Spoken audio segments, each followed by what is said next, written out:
மூர்த்தி, நீங்க பண்ணதா கரெக்ட். நானா இருந்திருந்தாலும் அதைத்தான் பண்ணிருப்பேன். கையில அவன் பண்ண டார்ச்சருக்கு ஒரு வீட்டு ஆம்பளையோ ஒரு அண்ணனா நீங்க பண்ணது சரிதான். என்ன எழில், அவனுக்கு நீயும் சப்போர்ட் பண்ணிட்டு உட்கார்ந்துட்டு இருக்க? மூர்த்தி, நான் சொல்றேன்னு தப்பா நினைக்காத. நீயும் ஒரு பொன் குழந்தை வச்சிருக்க. நாளைக்கு அவளுக்கும் இந்த மாதிரி பிரச்சனை வரலாம். அதுக்காக ஆத்திரப்பட்டு ஒரு வேகத்துல வெட்டுறேன் குத்துறேன்னு எதையாவது பண்ணிட்டு ஜெயிலுக்கு போயிடுவேன். அப்புறம் அந்த குழந்தை கிட்ட அப்பா எங்கன்னு யாராச்சும் கேட்டா ஜெயில இருக்காருன்னு சொல்லணுமா? அவளுக்கு அப்படி ஒரு தண்டனை கொடுப்பியா நீ? இத பாரு, நான் செஞ்சது தப்புன்னு சொல்றியா? தப்பாவே இருக்கட்டும், ஆனா என்ன பொறுத்த வரைக்கும் சரிதான். இதுக்கப்புறம் இத பத்தி எதுவும் பேசாத. ஏய் அசனே, மீட்ரே, சண்முகன் கிட்ட பேசுறா. வேற ஆர்டர் எடுக்கலாம். சரி அசனே, புடிச்சிடலாம். சமாளிச்சுக்கலாம் கையில, நான் பாத்துக்கிறேன். இந்த பாரு, இந்த கேட்டரிங் ஆர்டர்ல கூலி வேலைக்காவது போய் நம்ம குடும்பத்தை நான் நல்லா பாத்துப்பேன்.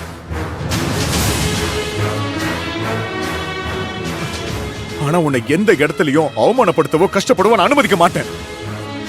ஒரு அண்ணனா உனக்கு ஏதாவது ஒண்ணா எனக்கு வலிக்கும், கோவம் வரும். கோவம் வந்தா எவனா இருந்தாலும் பார்க்க மாட்டேன், வெட்டுவேன்.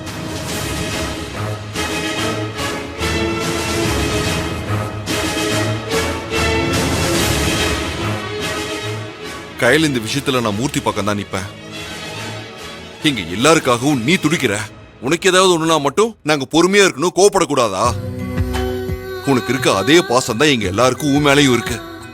அத நீ தப்புன்னு சொல்லுவியா? ஏய், அவன் தான் புரிஞ்சுக்கலனா நீயும் ஏன் இப்படி பேசிட்டு இருக்க? கயல், புரிஞ்சுக்க வேண்டியவன் நீதான். இந்த பாரு, தலையே போனாலும் தன்மானத்தை விட்டு கொடுக்க கூடாதுன்னு சொல்லுவாங்க. ஆனா என் தன்மானத்தை கூட விட்டு கொடுப்பேன். ஆனா என் தங்கச்சிக்கு ஏதாவது ஒண்ணா நான் பார்த்துட்டு சும்மா இருக்க மாட்டேன். மூர்த்தி,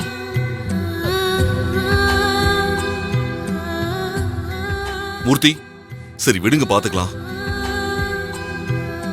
கயல், இதுக்கப்புறம் இதை பத்தி பேசுறதுக்கு எதுவுமே இல்ல. ஃப்ரீயா விடு. அடுத்தது என்னன்னு யோசிப்போம்.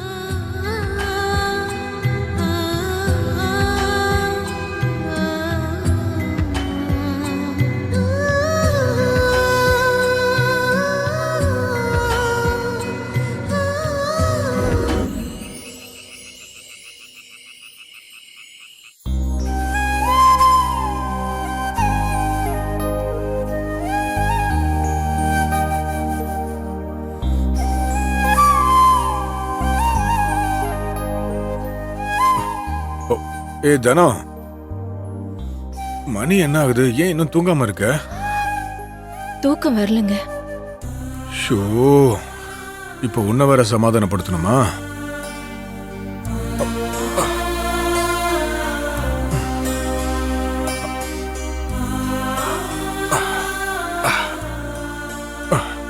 இங்க பாரு, இந்த வேலை போயிடுச்சு.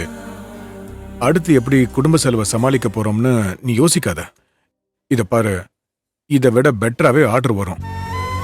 நான் ஆர்டருக்காக நிறைய இடத்துல பேசியிருக்கேன். வர வாரம் ஒரு பர்த்டே ஆர்டர் இருக்கு, அடுத்த மாசம் ஒரு கல்யாண ஆர்டர் இருக்கு. அதை வச்சு செலவை சமாளிச்சுக்கலாம்.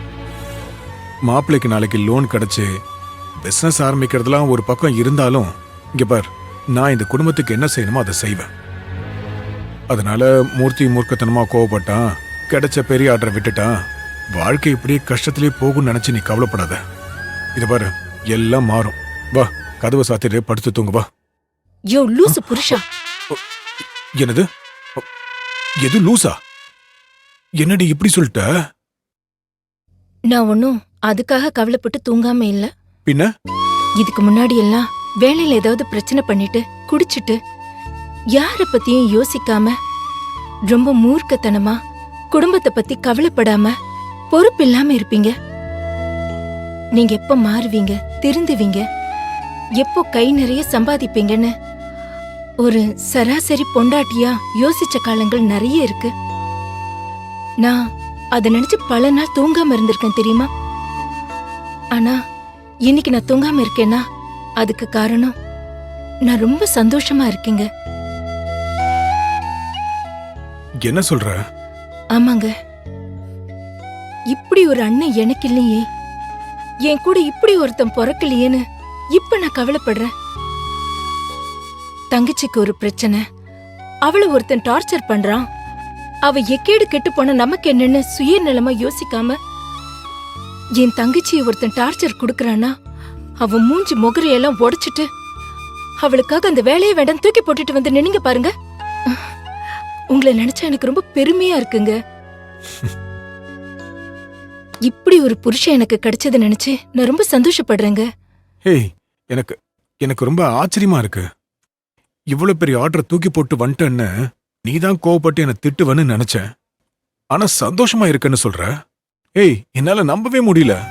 இங்க பாருங்க, நீங்க காரணமே இல்லாம வேலையை விட்டுட்டு வந்திருந்தா கண்டிப்பா நான் கோவப்பட்டிருப்பேன், கையில விட அதிகமா திட்டியிருப்பேன், ஆதங்கப்பட்டிருப்பேன். ஆனா இன்னைக்கு உங்ககிட்ட இருந்த கோவத்துல ஒரு நியாயம் இருக்குங்க. தங்கச்சி மேல நீங்க வச்சிருக்கிற அதிகமான பாசமும், அவளுக்கு ஒண்ணுன்னா யாரா இருந்தாலும் சும்மா விட மாட்டேன்னு சொல்ற கண்மூடித்தனமான அக்கறையையும் நான் இன்னைக்கு புரிஞ்சுக்கிட்டேங்க. அதனாலதான் உங்களை யார் என்ன சொன்னாலும் நான் உங்களை ஒரு வார்த்தை கூட ஏன் வேலையை விட்டீங்கன்னு உங்ககிட்ட கேட்கவே இல்லை.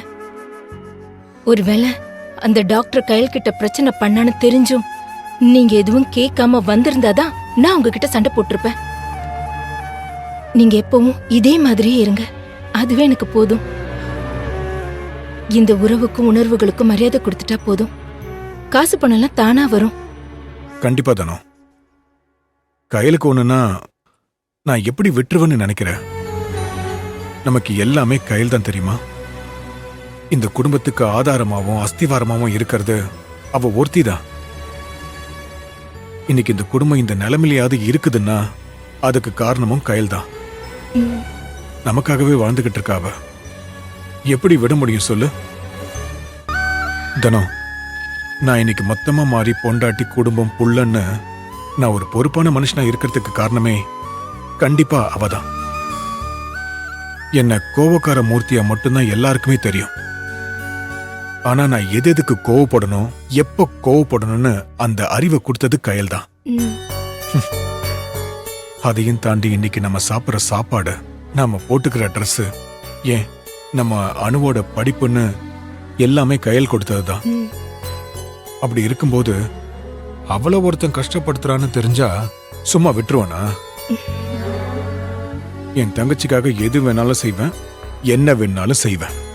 இது போதுங்க. ம். எனக்கு ஒட்டியானோ, நெக்லஸ், கம்மல், வளையல்னு என் உடம்பு முழுக்க நகையெல்லாம் அலங்கரிச்சிருந்தா கூட எனக்கு இவ்வளவு மனநிறைவா இருக்காது. கூட பிறந்தவளுக்காக நிக்கிறேன்னு அந்த நன்றி உணர்வோட இருக்கீங்க பாருங்க, அத நினைச்சா மனசே நிறைஞ்ச மாதிரி இருக்கு. இந்த எண்ணத்துக்கே நீங்க கண்டிப்பா பெருசா ஜெயிப்பீங்க. ஏய், இன்னொரு தடவை சொல்லு ப்ளீஸ் ப்ளீஸ். சும்மா இருங்க. ஏய் சொல்ல ப்ளீஸ், சொல்லு ப்ளீஸ். கண்டிப்பா நீங்க ஜெயிப்பீங்க பெருசா.